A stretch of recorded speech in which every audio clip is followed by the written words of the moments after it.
everyone, today I'm going to take the legendary Commodore 64 online. Are you keeping up with the Commodore?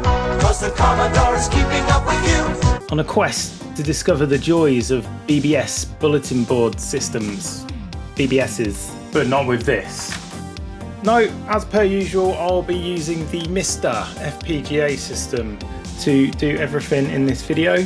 I'll show you how to get it all set up on the MiSTer, all the software you need, the little things you need to tweak, so that we can explore some of the more esoteric, quaint and surreal corners of the internet. So if you want to live out your 80s fantasy of being Inspector Gadget, inviting that chick from Short Circuit over to hack the Pentagon, change your grades and stage an elaborate day off school, then grab your favourite acoustic coupler, spin up some Depeche Mode and let's Falcon go.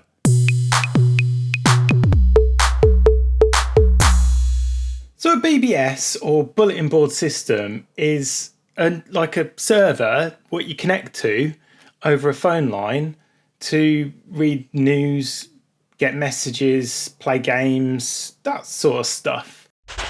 You dial in remotely using a modem and a terminal program.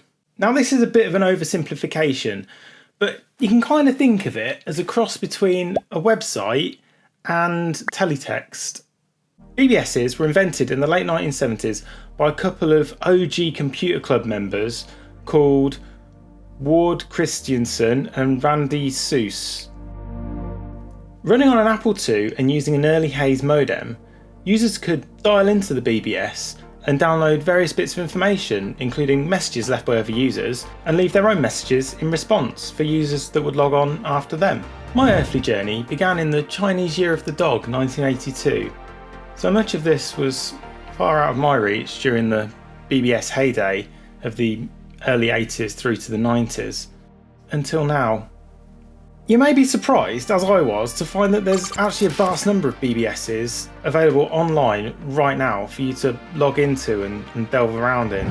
Although most now rely on internet connection rather than a direct dial, the overall experience is much the same. And with a MiSTer at our disposal, we have an authentic 80s experience, but in lieu of original hardware and peripherals or long distance call charges. So what I'm about to show you can actually be achieved on many computers from the 80s right up to the present day. And indeed, many of MiSTer's computer cores can be used to achieve much the same result. But for an authentic experience, I've opted for the C64. Still to this day, the biggest selling single computer of all time. I think that's a fact. So naturally, there's still a ton of support for it. There's a lot of BBSs available today that cater specifically for Commodore's little Wunderkind. Now, you might think it's a case of grabbing any old terminal program and loading it up on the C64 and getting the MiSTer to make an internet connection. I kind of thought it would be that easy. It wasn't quite. So let's have a look. So not really knowing where to begin with this journey, I started with the necessary. There's a lot. Okay, after digging around and trialling a few programs, I settled on what appeared to be the most popular ones. That being StrikeTerm and CCGMS. Now, I spent an inordinate amount of time trying to get StrikeTerm to work correctly. It just wouldn't, really. Yeah, if anyone manages to get it up and running on MiSTer, let me know, because it did look kind of cool. So the other one, CCGMS. I don't know why I'm saying it like that, CCGMS. So CCGMS at first glance appears to be a less feature-rich version of StrikeTerm, and in some ways it is, but that works to its advantage because it loads extremely quickly. You got your C64 loaded and the terminal software ready. We just need to make a few tweaks to the core settings in order to get online. First things first, make sure you're using the standard C64 boot ROM. I was using Dolphin DOS for a bit until I realised or read online that it doesn't support RS-232 serial connections, which is necessary to get the modem to operate on the C64. So yeah, standard ROMs only please. Next, head over to hardware settings and ensure that expansion is set to RS-232, RS-232 mode is UP9600 and connection is internal. think that just sets the Commodore up to communicate with serial devices like the modem on that port. The final thing to do is go to MiSTer's UART mode. Is it UART? UART mode? You know that one. And change some settings. Hang on, what is it?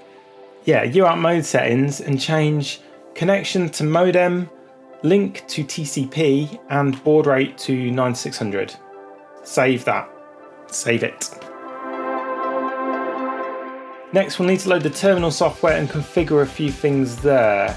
I had some trouble loading this up from an external USB drive, so if you run into any issues loading or saving, just drop it into the C64 folder in the FAT directory. It should work okay then. And once CCGMS is loaded, you'll be presented with the main menu. Pressing F7 brings us to the dialer parameters. This is where you can configure the modem, access the address book, and ultimately dial out to a BBS. In here you need to change modem type to UP9600, do that first, and then go up to baud, or press B for baud rate and change that to 9600. When you've done that, press S to save and hit return to confirm. It'll take a few seconds to save probably, just be a bit patient. And now for the fun part, let's find some BBSs and get logged in. This site, for example, lists 96 specifically for the C64 alone, which is nice. And this one here has a wider range of BBSs to scour through, although not all will play nicely with the C64. Maybe with some different terminal programs you might have better luck. I don't know. Well, there's loads to choose from, so let's dial into one. The first one I logged into was the 13th floor, and oh my god, it blew my mind. It's amazing. It's so cool. I was not disappointed. It's a restoration of a vintage BPS that shut down back in 1993. Its surreal and often self-deprecating humour lends itself well to this obscure relic of digital communications. Honestly, I feel like I could get lost for hours exploring its endless supply of information. It's kind of amazing actually, and a great introduction to BBSs in general. Now here's a really interesting one. It's called The Old Net, a truly modern realisation of a BBS. It's got up-to-date news articles, games, mail, a Petsky art gallery, and actually internet access with big asterisk. Yeah, it's fun. Have a play around with it. You can browse the web a bit. The service appears to pass data from archive.org and the Wayback Machine, delivering results from the late 90s. It's a very cool and unique addition here, and really well worth checking out. Other BBSs I managed to have a look at are 8-Bit Playground. Has a lot of stuff going on. I didn't spend much time with it. It's certainly worth a look, and probably I should get into it a little bit more. And finally, High Desert BBS. This is a really fun little BBS with a really simple application form. Now most BBSs ask you to supply some details to log in, like your handle, your location, and a bunch of other information. This one took just a minute. Some of them take quite a while. Worth doing though. This one's reasonably active. It's got a lot to offer once you dig into it. It appears as if there's dozens, if not hundreds of BBSs online right now for you to explore. And you know what? Using the MiSTer to achieve this has a certain charm to it, which I think is akin to real hardware. Honestly, it feels like you're peering into a world within a world. So I'll leave it there for today. I've no doubt spend more time logging into BBSs over the coming weeks. It really has been quite an adventure. Don't forget, there is currently a giveaway running until next Friday, the 7th of October, to win a PSX snack adapter for the MiSTer, courtesy of MiSTerFPGA.co.uk. Yeah, don't miss that. Click the link here, hang around to the end of the video, or just go to my channel and check out the PSX snack adapter video so that you can be in with a chance of winning one yourself. It is a really cool device. Until next time, use